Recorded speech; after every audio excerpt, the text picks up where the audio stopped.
Hello guys, good morning. Nandito kami ngayon sa train papunta ng airport Paris. Aga namin nagising. Darating kami dun sa airport ng mga alas 9. Ito guys ang asawa ko.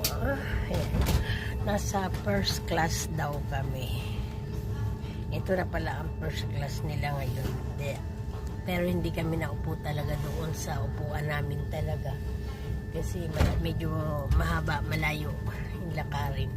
Kaya dito na lang kami naupo. Pero first class daw to. Okay guys, good morning sa lahat. See you in Canada. See you soon Canada.